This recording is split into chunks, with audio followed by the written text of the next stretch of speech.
Na dan zemlje v soboto 22. aprila so se pohodniki v organizaciji partnerjev projekta Sožitje pod isto streho odpravili na Jakobovo pot od nekdanjega mejnega prehoda Kobilje do Centra kulturne dediščine v Odrancih. Pohodnike smo spremljali in se z županoma občin partneric ter udeleženci pogovorili o Jakobovi poti. O projektu najprej županja vodilnega projektnega partnerja občine Odranci Barbara Ferenčak. Občina Odranci je vodilni partner skupaj s sopartnerjem občino Kobilje v projektu Prekomurska hiša faza 2, kjer je Jakobova pot del ponudbe in ta naša prekmurska hiša bo nudila v bodočnosti dejansko prenočitvene kapacitete, bo neke vrste hostel, ker opažamo, da je čedalje več popotnikov, romarjev, kakorkoli bi jih imenovali, ki se gibajo tudi skozi Odrance in je povpraševanje, zato pač nastaja, je v fazi gradnje naša prekmurska hiša, ki bo nekako zaključila celoto našega prekmurskega naselja in bo omogočala, kot sem že omenila, nastanitvene kapacitete. Občini Odranci in Kobilje bosta na ta način bolj povezani tudi v sklopu turistične ponudbe. Veseli me, kar smo omenili danes zjutraj na začetku pohoda, da dejansko je pomembno, da se občine v Pomurju povezujemo. Povezujemo se v turizmu, povezujemo se s sodelovanjem in ta naš današnji prvi pohod je dejansko en od začetkov tega, da se začnemo občine tudi na ta način povezovati. Ne smemo pa pozabiti tudi ob tem dneva zemlje, predvsem pa poudarka, da moramo skrbeti v Pomurju tudi za naše zdravje in gibanje pač osnova oziroma del za to. O pomenu naslova projekta Sožitje pod isto streho županja občine Odranci.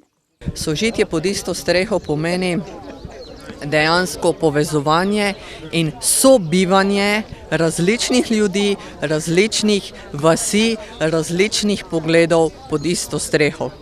Iz občine Odranci še Elizabeta Grabnar, predsednica odbora za družbene dejavnosti v občini Odranci, ki je o pohodu povedala. Danes smo se Odrančarji zbrali na prekmursko-štajerski Jakobove poti. Začeli smo na meji z Madžarsko, šli smo v Kobiljsko cerkev, kjer smo prejeli tudi romarski blagoslov in malo pogostitev. Nadaljevali bomo pot prek Dubrovnika. Po Dubrovniki se bomo stavili še malo v Turnišču, v cerkvi in potem nadaljevali pot do Odranec. Občina Kobilje je kot uvodoma rečeno projektni partner projekta Sožitje pod isto streho. Župana Darka Horvata smo prav tako povprašali o Jakobovi poti. Me veseli, da smo partner in da zelo dobro sodelujemo z občino Odranci in izjemno sem vesel, da so se občani, vaščani občine Odranci v tako velikem številu udeležili današnjega dne, tega pohoda po Jakobovi poti in moram povedati, da je vsako leto čedalje več pohodnikov, kolesarjev, ki prihajajo na to pot. Pot je izredno dobro označena, promovirana.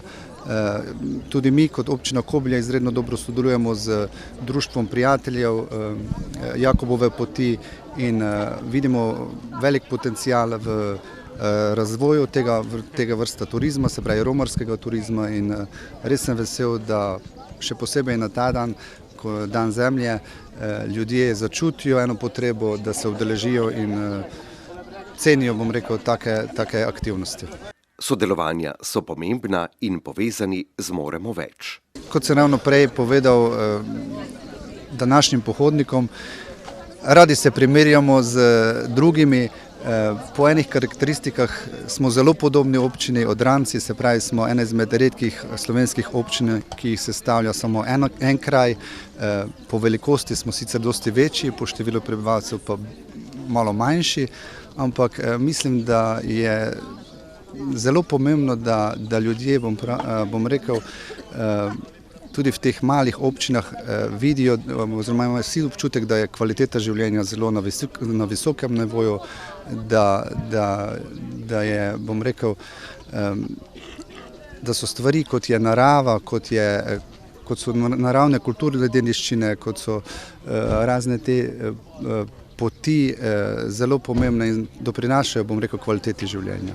Vodja pohoda po Jakobovi poti je bil nekdanji atlet Aleš Zver, ki je prehodil tudi znamenito Jakobovo pot v Santiago de Compostela. Jakobova pot je zato, ker je posvečena apostolu Jakobu in v Santiago de Compostela, ki je glavna točka teh vseh poti, mi pač zdaj hodimo po slovenski različici, je glavna točka Santiago de Compostela, kjer so tudi njegovi ostanki spominsko tam v tisti cerkvi. In zato vse poti vodijo v Santiago de Compostela, zato je Jakobova pot. Zver opiše Jakobovo pot med Kobiljem in Odranci. Med Kobiljem pa Odranci je Jakobova pot, to je začetek slovenske Jakobove poti, meri približno 20 km, 19 km. Moram povedati, kaj je prekmursko naravnana, kaj je ravninska. Seveda pa ta pot potem vodi naprej proti Ormožu, proti Ljubljani. Do Ljubljane je recimo od Kobilja do Ljubljane je 269 km in potem še naprej proti morju, kjer se potem zaključi tudi ta slovenska pot. Aleš Zver še o številu pohodnikov. Ja, me je presenetila udeležba. Po zadnjih podatkih, koliko vem, je okoli 60 pohodnikov, zapolnili smo en avtobus pa 2 kombija, tako da smo lahko kot občina res zelo zadovoljni z udeležbo, ko so se ljudje odzvali, saj danes je tudi svetovni dan zemlje in je res, da nekaj tudi posvetimo neko čast zemlji, ko se sprehodimo po njej. Pohod po Jakobovi poti je bil torej številčnejši, kot so morda pričakovali, kar kaže na to, da so povezovanja in druženja še kako pomembna. Sicer pa sam naslov projekta pove, da je potrebno sožitje pod isto streho.